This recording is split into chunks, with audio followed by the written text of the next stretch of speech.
Assalamualaikum. Saya akan tunjuk pula perubahan dalam version V17.302. Okey, sekarang masuk dalam message boleh set background berbeza. Berguna untuk buat pengumuman puasa raya haji, boleh set background yang bersesuaian lah. Okey, boleh masukkan background saja atau tanpa teks pun boleh juga. Okey, apa yang dimasukkan message ni boleh masuk background adalah klik pada logo Kaabah, kemudian pergi kepada message. Dekat sini kita boleh buat message dengan background image. Ini contoh yang saya dah buat lah untuk solat sunat Adil Adha ni. Contoh katakanlah 5 hari bulan 4 esok pukul 8.30 pagi.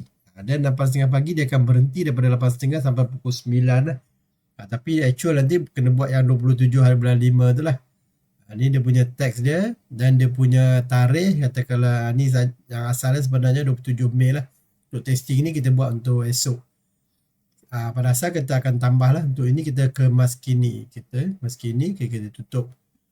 Okay, dekat sini nanti kita boleh nampak dalam message ni, nampak solat sunat Adil Adha. So kita boleh buat background kita sendiri. Kalau dalam testing mode, tunjuk dalam testing mode, setiap message tu kita boleh set background yang berbeza. So dah tak ada masalah. Sebelum ni cuma satu background je. Sekarang ni kita boleh buat background berbeza. So kalau tabung masjid dia akan background macam ni. Ni kalau untuk solat sunat Adil Adha nanti kita boleh buat background yang berbeza lah. So yang terbaru ni dalam message kita boleh masukkan konten, tarikh mula, teks semua ni dengan slide. Kalau kita tak nak buat teks pun boleh. Maksudnya kalau ada yang designer tu dia just nak masukkan gambar je. Gambar ni kalau nak pilih guna macam ni lah, search function, dan kita boleh pilih tekan macam ni. Dan ke maskini lah ikut tarikh masa. Kalau macam ni kita akan display slide saja. Maknanya tak ada teks pun boleh juga. Ni dia ada fungsi tamat esok pukul 8.30 hingga pukul 9. Slide ni dia akan stay dekat screen lah. So nanti bila hari raya Adil Adha boleh guna fungsi message ni pun boleh juga. So nanti dia akan papar macam ni daripada 8.30 sampai pukul 9 screen tanpa teks. Ni kalau kita nak buat guna teks pun boleh juga untuk pengumuman-pengumuman yang lain lah. Okay, so yang kita masukkan dalam fungsi message dengan background yang berbeza. Boleh set background lain. Okay dah. Okay, yang terbaru juga, program khas pengumuman tugas dan message tidak dipaparkan selepas tamat tarikh dan masa. Sebelum ini berdasarkan tarikh saja.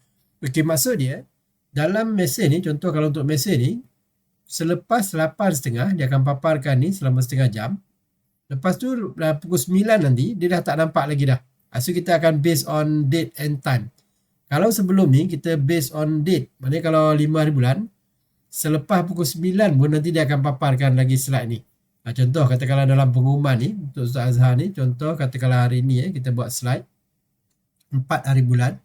Kalau kita buat kuliah maghrib, dia belum masuk lagi kan, maghrib 7.30. So dekat screen dia akan sepatutnya dia akan dipaparkan lah sebab hari ni 4 bulan 4 maghrib kan. Okay, kalau kita tengok sini dekat pengumuman, so ini kuliah maghrib. So dia ada lagi lah sebelum belum sampai lagi maghrib tu. So akan dipaparkan di screen. Okay, katakanlah kita tukar ni, kita buat jadikan dia kuliah subuh. Kuliah subuh. Contoh dia 6.30 pagi kan ke maskini. Sepatutnya dia tak akan dipaparkan lah sebab dia dah lepas dah. Subuh, maknanya sekarang dah pukul 2.30 macam tu. So kalau kita pergi dekat pengumuman ni, sudah tak ada lagi dah. So dia based on date and time. Kalau sebelum ni, satu hari nampak slide ni. Slide paparan untuk kuliah ni satu hari nampak. Sekarang ni dah lepas 6.30 pagi ataupun campur 10 minit ni 6.40. Lepas tu dia tak nampak lagi dah. Yang terbaru, ada dalam program khas, kita ikut based on date and time. Program khas ni dia ada tarikh dan masa. Pengumuman pun kita akan follow tarikh dan masa.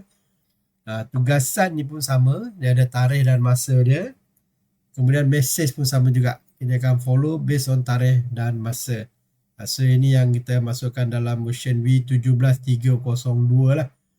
Okey, untuk V17.303 pula, kita boleh set timer, ada perubahan dalam set timer selepas solat isyak. Sebelum ni kita boleh guna untuk tarawih. Sekarang ni kita boleh guna untuk apa-apa paparan pun boleh. Macam contoh ni ada sebab ada masjid surau yang minta dia nak buat paparkan slide surah Al-Mulk pada hari biasa. Maknanya bulan Ramadan kita akan maintain dengan apa tadi? Dengan solat tarawih lah. Tu function dia. Kita tunjuk daripada mula balik. Daripada sini, logo Kaabah. Dia duduk dalam sini, set timer. Okay. Sebelum ni, kita ada function sini, kita panggil dia solat tarawih. Sekarang ni kita buat open. Selepas isyak, kalau Ramadan saja, dia akan keluar solat sunat tarawih lah.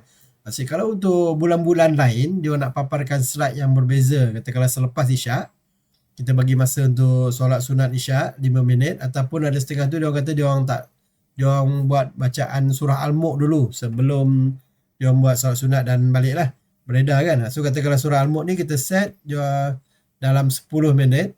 Okay, so sini selepas isyak, kita just letak je timer tu 60 saat.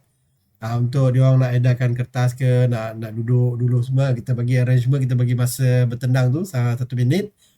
Kemudian dekat skrin dia akan keluarkan slide macam ni. Contoh katakanlah kita letak surah slide Al-Mulk simpan. So nanti bila lepas isyak untuk ni bulan tadi bulan ni kita kena set dalam tadi sini set timer. Kecuali ni all lah, bulan all. Maknanya setiap bulan dia keluar. Nanti Ramadan baru kita adjust, kita tukar dengan slide tarawih tadi. So kita boleh testing. Kalau solat biasa macam ni. Okay, lepas isyak. Okay, testing lepas isyak. Dia akan keluar slide macam ni. Surah Al-Mulk. So nanti kalau dekat skrin TV tu, dia orang buat besar macam ni lah. So mana-mana yang dah hafal tu, dia boleh tengok daripada jauh. Dia tengok dekat TV pun dah boleh baca terus ke TV lah. Maknanya dia tak perlu pakai handout banyak sangat. So nanti pakai semua daripada paparan daripada TV. Ada setengah tu TV dia memang besar. Kalau sampai duduk dekat depan tu memang jelas lah. Boleh tengok slide pada TV. So kita buat yang terbaru ni macam ni lah. Maknanya lepas solat isyak, sini testing. Lepas solat isyak kita boleh test terus. Boleh keluarkan slide untuk surah Al-Mulk tu. So setting dia dalam sini lah. Dalam set timer. Kemudian sini lepas solat isyak. Okay. Boleh surah Al-Mulk selepas ni saya dah habis lah untuk V17303. Fungsi terbaru boleh set untuk surah Al-Mulk. So kalau yang biasa punya, kalau bulan puasa nanti kita akan set balik lah. Kalau tak ada buat surah Al-Mulk lepas isyak, kita set biasa balik. Dalam bulan Ramadan 5 minit durasi untuk solat sunat tarawih tu. So ini kita akan set balik ke yang biasa punya lah. Solat sunat tarawih, open, simpan. So yang ni dia akan run pada bulan Ramadan saja. Dia akan keluarkan solat sunat tarawih ni, slide solat sunat tarawih selepas solat isyak. 5 minit selepas kita habis solat isyak tu, dia akan keluar slide solat sunat tarawih lah. Simpan, tutup. So kalau kita test ini yang untuk tarawih punya, so lepas solat isyak, kalau test untuk Ramadan tadi, dia akan keluar macam ni lah, solat sunat tarawih. Okay, mudah je. Sekian. Terima kasih.